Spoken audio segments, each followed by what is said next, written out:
El otro día, a partir del vídeo que teníamos al principio de este apartado de la unidad, vimos que utilizamos la literatura muchas más veces de las que nos pensamos, y que la literatura es algo con lo que convivimos, la literatura y el lenguaje literario es algo con lo que convivimos aunque no seamos conscientes.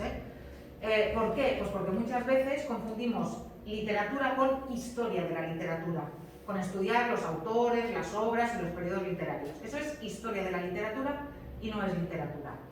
¿Qué es la literatura? A ver, la literatura es un arte. Literatura viene de la palabra latina litera, que significa letra.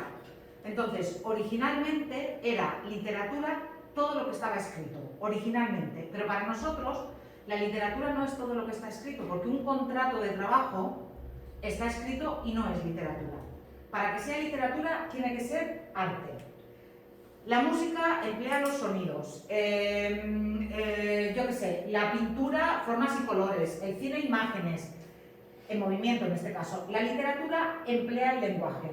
Y aquí tenemos un problema, que utilizamos el lenguaje para algo más que para hacer literatura.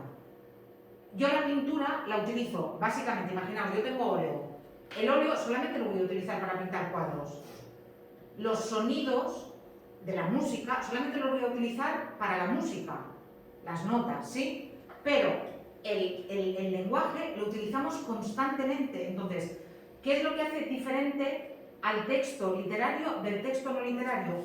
Justamente el uso que hacemos del lenguaje, el uso particular del lenguaje, hasta tal punto que utilizamos la literatura cuando nos desviamos del uso normal del lenguaje.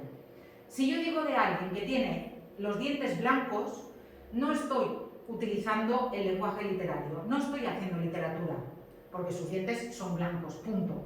Sin embargo, si yo digo de alguien que tiene los dientes como perlas, ya estoy haciendo un uso desviado del lenguaje habitual y estoy haciendo uso del lenguaje literario, por tanto estoy haciendo literatura. Aunque no lo parezca, estoy haciendo literatura. ¿Sí? Porque no estoy diciendo las cosas como son, sino que estoy diciendo las cosas utilizando el lenguaje de una manera particular.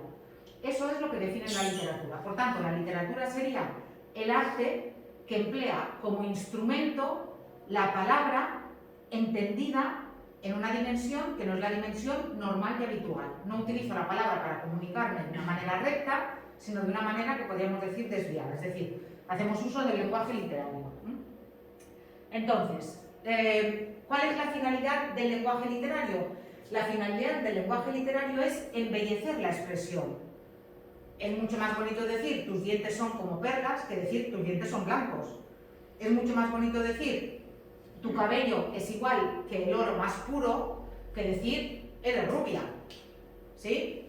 Es mucho más bonito decir en el cielo se dibujaban algodones que decir en el cielo se veían las nubes. Entonces, el uso primero del lenguaje literario es embellecer el lenguaje, de manera que la persona que lee no solamente se siente atraído por lo que se dice, sino también por la forma del mensaje, por la forma, utilizando ¿qué? Un vocabulario y una serie de recursos que, como os he dicho, son diferentes al lenguaje común o estándar. Yo os he puesto ejemplos muy básicos. Tus dientes son blancos, tus dientes son como perlas. Tu cabello parece cogido en la vena del oro más puro, tu cabello es dorado. Mirad estos dos textos que tenéis a continuación y veréis la diferencia. Fijaos, el diccionario de la Real Academia Española de la Lengua. Cuando buscáis la palabra burro, el diccionario dice que un burro es un animal solípedo, como de 1,5 metros de altura, de color por lo común ceniciento, con las orejas largas y la extremidad de la cola poblada de cerdas. Es muy sufrido y se emplea como caballería y como bestia de carga y a veces también de tiro. Juan Ramón Jiménez, cuando describe a Platero, en su libro Platero y yo, fijaos lo que dice. Platero es un burro. Yo creo que hablamos un día de Platero y yo y de que a mí me lo hicieron leer con 8 años y que parece que porque sea protagonizado por un burro tiene que ser para niños y no es una obra para niños. Pero bueno, mirad cómo describe Juan Ramón Jiménez a Platero. Dice: Platero es pequeño, peludo, suave, tan blando por fuera que se diría todo de algodón, que no lleva huesos. Solo los espejos de azabache de sus ojos son duros, cual 2 escarabajos de cristal negro. Lo dejo suelto y se va al prado y acaricia tibiamente con su hocico, rozándolas apenas, las florecillas rosas, celestes y gualdas. Lo llamo dulcemente Platero y viene a mí como un tortecillo alegre que parece que se ríe, en no sé qué cascabeleo ideal. Come cuanto le doy. Le gustan las naranjas mandarinas, las uvas moscateles todas de ámbar, los higos morados con su cristalina gotita de miel. ¿Veis la diferencia entre la descripción del diccionario y la descripción que hace Juan Ramón Jiménez de Platero? Son un burro, los dos al final y al cabo. Pero aquí de lo que se trata es de decir las cosas objetivamente, de hacer una descripción, en este caso, fijaos que seguimos trabajando en texto descriptivo, de hacer una descripción objetiva, un burro es así, y en la segunda descripción lo que tenemos es una descripción subjetiva, aquí importa el punto de vista del autor, y fijaos en el lenguaje que utiliza. Platero es pequeño, peludo, suave, tan blando por fuera que se diría todo de algodón, una comparación, o sea, es tan blando que parece que es de algodón. A continuación, solo los espejos azabache de sus ojos son duros, metáfora, tienen los ojos negros y parecen, aquí no dice, fijaos, no dice, mirad la diferencia, sus ojos son negros, o solo los espejos de azabache de sus ojos son duros, metáfora, y luego comparación, ¿cuál? Como dos escarabajos de cristal negro, me está describiendo un burro igual, pero me lo está describiendo como desviándose del uso normal del lenguaje y utilizando un lenguaje bello, lleno de recursos estilísticos y un lenguaje que me hace pensar que lo importante para el autor no es decir las cosas directamente, sino decirlas de una forma agradable, de una forma bonita para el lector, de una forma literaria. Hay que tener cuidado porque no siempre el lenguaje literario es bello. A veces el lenguaje literario lo que hace es que crea otra realidad, pero a veces crea una realidad muy desagradable y una realidad realmente dura.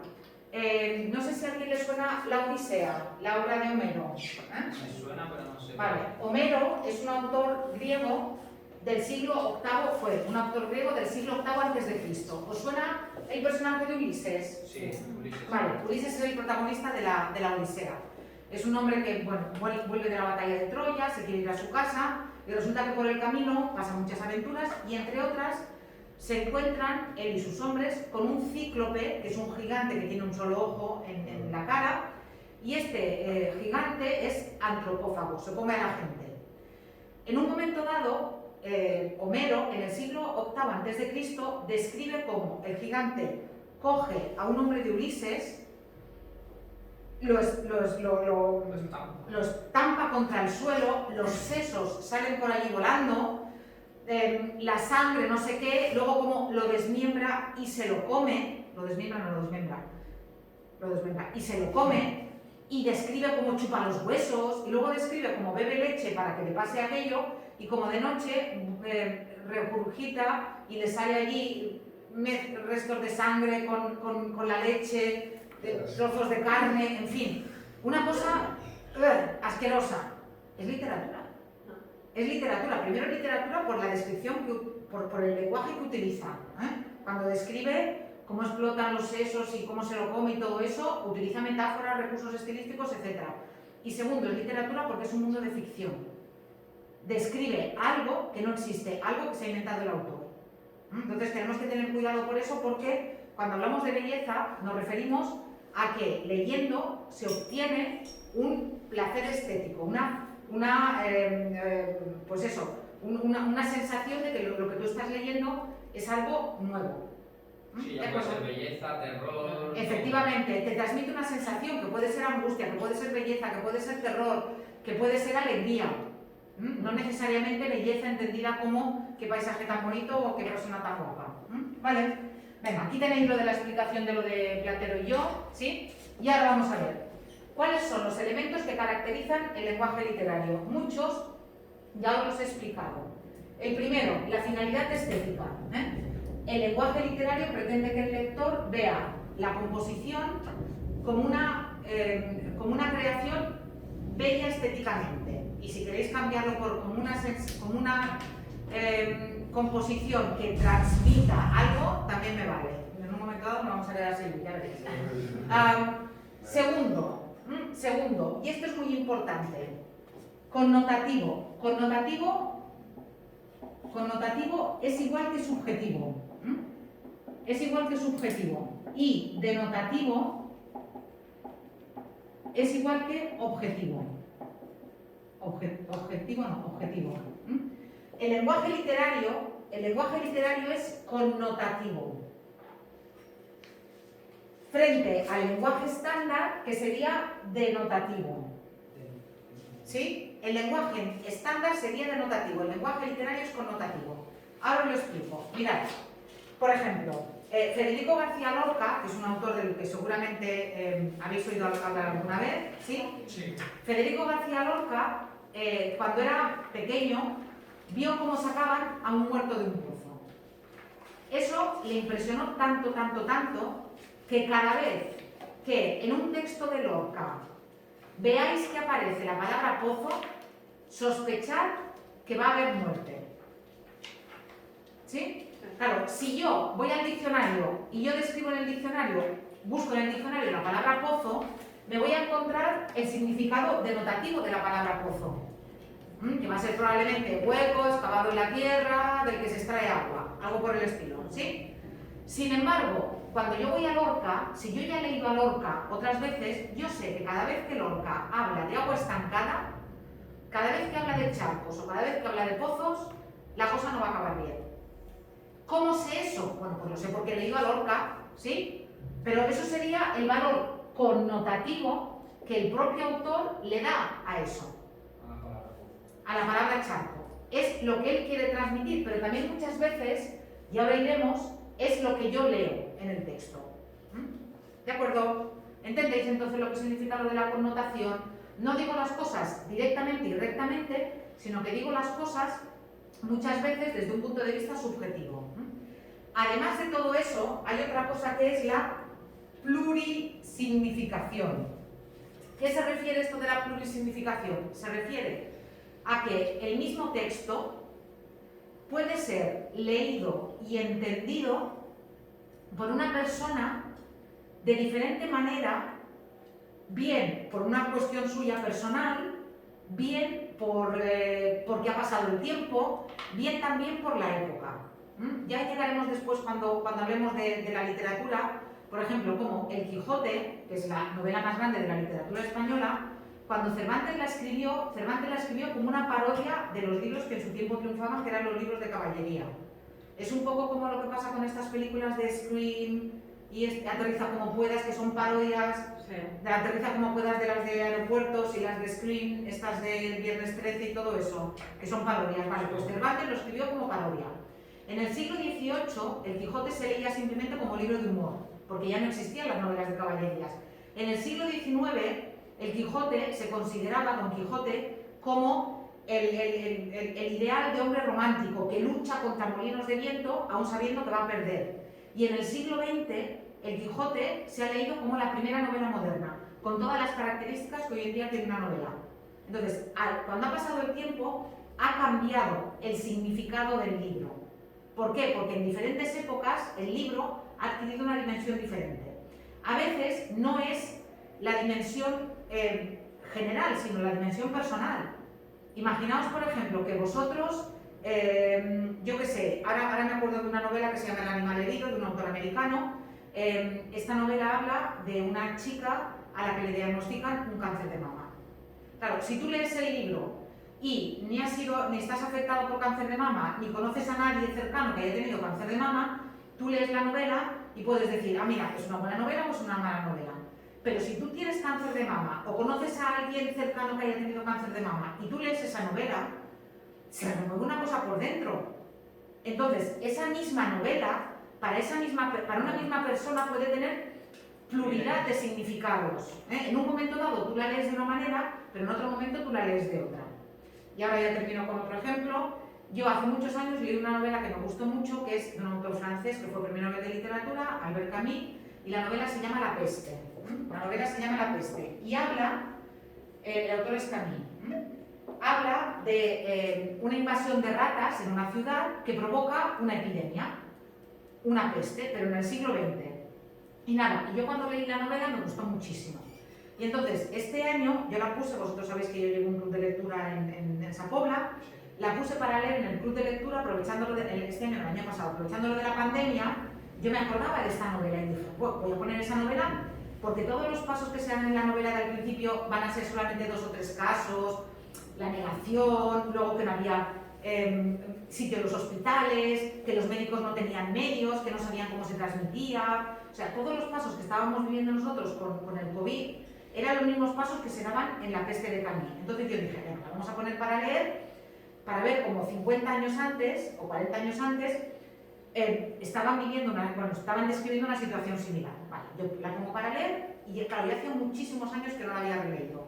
Y cuando la volví a poner para leer, digo, anda, si no hay mujeres en esta novela. Las únicas mujeres que hay son la mujer del protagonista, que está enferma al principio de la novela y que la envían, cuando empieza la epidemia de peste, la envían a un hospital y se muere en el hospital, y la madre del protagonista, que le va a cuidar y a hacer la comida y a lavar la ropa, mientras él lucha por salvar el mundo de la epidemia, de las ratas. Y el resto de los protagonistas son todos masculinos, todos. Claro, cuando yo leí la novela, cuando era muy jovencita, no tenía ese punto de vista que tenemos ahora de que las mujeres existimos y las mujeres tenemos que tener representación y todo eso. Pero claro, allí no aparece ninguna mujer, aparece eso, la madre y la mujer, pero como personajes, ni siquiera como personajes secundarios. Entonces, cuando yo he releído la novela, me ha seguido pareciendo una buena novela, pero no la he leído de la misma manera. Para mí ahora tiene otro significado. Para mí tiene un significado que es un significado que no tiene que ver con el significado con el que yo leí la novela cuando tenía 15 años. ¿Entendéis entonces a lo que me refiero con lo de...? Hay obras que cuando las lees muy jovencito o muy joven, lees una cosa, pero cuando las lees de mayor, lees otra. O cuando ya has leído más cosas, o cuando ya has visto más cosas. Entonces, por ejemplo, yo creo que leer con 15 años El Quijote es una tontería, porque no lo disfrutas. Ahora, leerlo con 50 es otra cosa, leerlo con 60 es otra cosa, porque sí que ves muchas más cosas de las que vas a ver con 15 y lo vas a entender mucho mejor. Pero bueno, eso ya es cuestión personal. Pero entendéis a lo que me refiero con plurisignificación, ¿verdad? Vale, y última característica del lenguaje literario es la originalidad. En nuestra cultura, la originalidad es un valor. Y mirad que muchas veces, por ejemplo, vemos una película o un cuadro y a lo mejor no nos gusta, pero decimos, pero es original, ¿a que sí? La originalidad, o una prenda de ropa, no me gusta mucho, pero es original. Lo que sea original para nosotros es algo que es destacable. Eso es lo que pasa también con el lenguaje literario. Si yo ahora leo, tus dientes son como perlas, tus dientes son como perlas, tus dientes son como perlas, bueno, es lenguaje literario porque es una comparación, pero a mí no me sorprende, no me resulta original. Sin embargo, si alguien me dice, yo qué sé, sus dientes eran como, no sé qué deciros, algo como los de un rapero millonario, ¿vale? Yo me imagino que son dientes brillantes, que son dientes de oro, que son dientes con diamantes. Ya, eso ya es original. ¿Lo entendéis? Entonces, muchas veces el lenguaje literario, al lenguaje literario ya no le basta con utilizar recursos que se han utilizado siempre, sino que tiene que ir un paso más allá y tiene que buscar la originalidad, con un punto de vista diferente, etc. ¿Sí? Más o menos esas serían las características del lenguaje literario. Y dentro de la originalidad, el principal rasgo del lenguaje literario es que utiliza recursos estilísticos. Recursos estilísticos. A ver, es lo mismo. Recurso estilístico que figura literaria, figura retórica, recursos retóricos o recursos literarios. Es lo mismo. Si yo digo que una metáfora es un recurso estilístico, es lo mismo que yo digo que una metáfora es una figura literaria, que una metáfora es una figura retórica, que una figura es un recurso retórico o que una figura es un recurso literario. ¿Y qué es un recurso literario o una figura retórica? Es un desvío, ¿sí?, del uso normal del lenguaje para conseguir un efecto determinado. Lo que os he dicho, yo puedo decir, sus dientes son blancos. Sus dientes son blancos y perfectos. Venga, vamos a hacer un poco más. Sus dientes son blancos y perfectos. Esto no es lenguaje literario, porque esto es la realidad. Esto sería el lenguaje estándar. ¿Qué puedo decir? Puedo decir, sus dientes son como perlas. ¿Sí? Puedo decir, sus dientes son perlas, o puedo decir las perlas de su boca. ¿Ves alguna diferencia entre los 4 textos? No, porque entre las 4 opciones. significa lo mismo. Vale, significa lo mismo. Entonces, diferencia de significado no hay. ¿Dónde está la diferencia? En cómo lo dices. En cómo lo dices. En cómo lo dices. Aquí, en sus dientes son blancos y perfectos, no utilizamos recursos estilísticos. Es lenguaje estándar. Aquí utilizamos lenguaje literario. En el primer caso, ¿qué tenemos? En el primer caso tenemos una comparación. Comparación o símil. Lo tenéis aquí. ¿Lo veis? ¿Qué es una comparación o símil? Consiste en que tengo un término real y un término imaginario, que es aquello con el que lo comparo.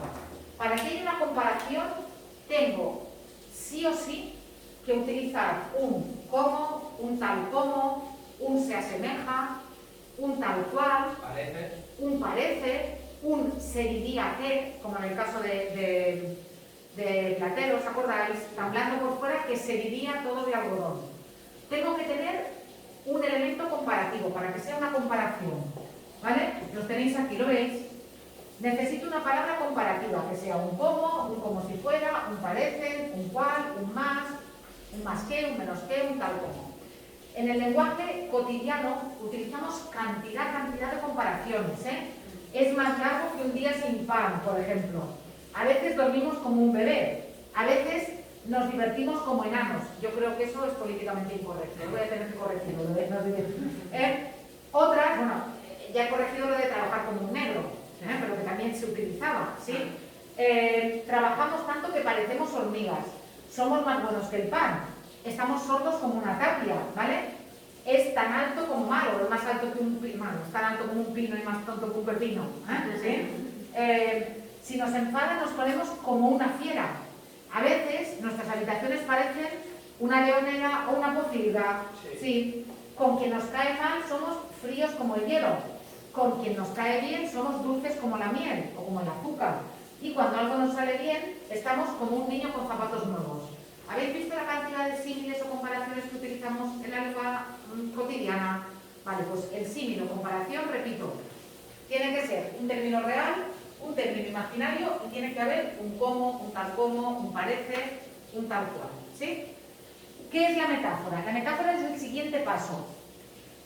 La metáfora sería, ya no tengo un como, sino que ya lo que tengo es un término real que es igual a un término imaginario. ¿Lo veis? Vale. Aquí ya no tengo un como, aquí ya tengo un son. Directamente.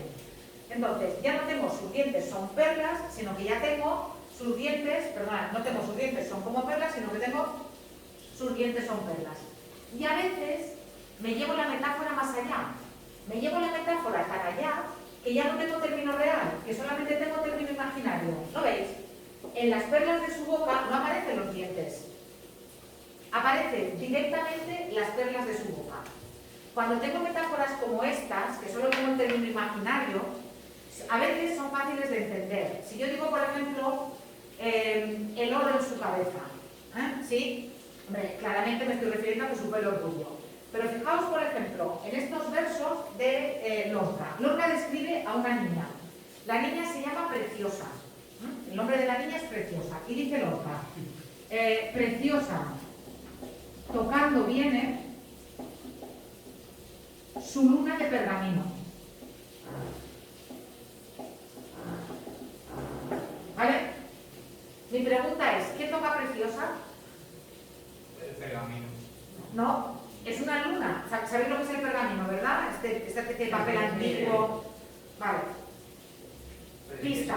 Toca un instrumento musical. Un acordeón. No, un arpa, no.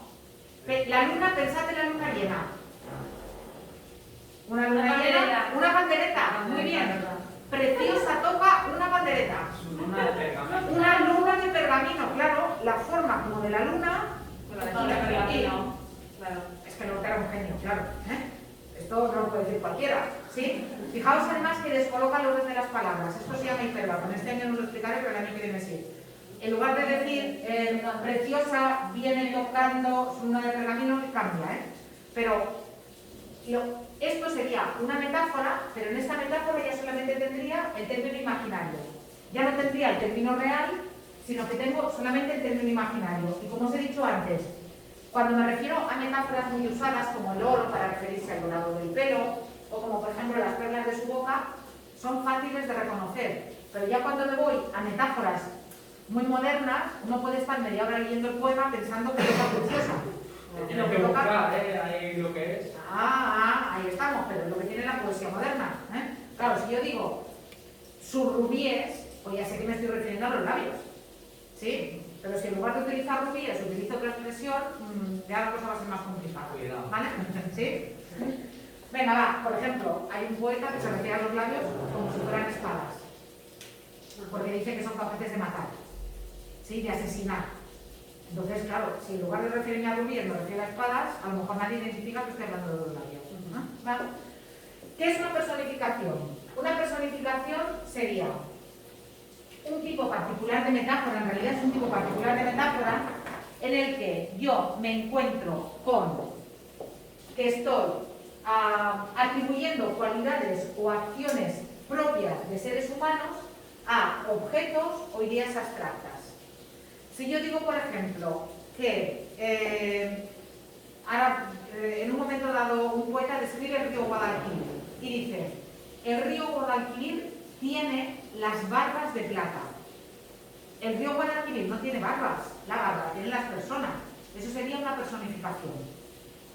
Cuando yo estoy atribuyendo cualidades humanas a animales o a cosas, lo que estoy haciendo uso es de la personificación. Vais a ver que hay muchas personificaciones en la literatura.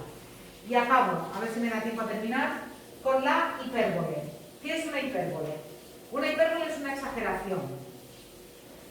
Y es un recurso que también se utiliza muchas veces en el lenguaje cotidiano. Fijaos, por ejemplo, a veces decimos, te lo he dicho 1.000.000 de veces. ¿Seguro que me lo has dicho 1.000.000 de veces? Si las contamos son 1.000.000, no. Es tan popular que todo el mundo fue a su fiesta. Todo el mundo, hasta el niño que acaba de nacer en Zimbabue, fue a su fiesta. Eso sería, Sí. Tiene un corazón tan grande que no le cabe en el pecho. ¿De verdad? ¿Conocéis a alguien que vaya con el corazón fuera del pecho? Entonces, esos son hipérboles, son exageraciones. ¿Sí? Y hay un poema muy famoso, que es este poema que Quevedo le dedica a Góngora, que es un poema que está completamente escrito basado en hipérboles. ¿Veis la nariz que tenía Góngora? Que tenía una nariz bastante considerable, y eso que aquí está medio en sombra, Su enemigo, Quevedo, porque llevaban fatal los dos, bueno, se llevaban tan mal que Quevedo compró la casa donde vivía Góngora de alquiler, porque Góngora se gastaba todo el dinero en los dados y en los juegos de cartas y no podía pagar el alquiler porque era un ludópata, y Quevedo compró la casa donde vivía Góngora, que no podía pagar el alquiler, repito, solamente para echarlo, para desahuciarlo. Entonces, para que veáis cómo se querían. Son dos escritores del siglo XVII. Y en un momento dado, Quevedo describe a Góngora, y fijaos cómo le describe. Érase un hombre a una nariz pegado. O sea, era un hombre que tenía una nariz tan grande que no es que la nariz estuviera pegada a él, sino que todo él estaba pegado a la nariz. Y continúa describiendo, yo qué sé, continúa describiendo la nariz, pero fijaos por ejemplo aquí, érase un elefante boca arriba. O sea, la nariz era tan grande que era como que era un elefante. O por ejemplo, érase una pirámide de Egipto. Estos son hipérboles. Y todo este poema está constituido utilizando hipérboles. Entonces, los 4 recursos que quiero que recordéis son estos que hemos visto. La comparación, la metáfora, la personificación y la hipérbole. ¿Sí? El jueves.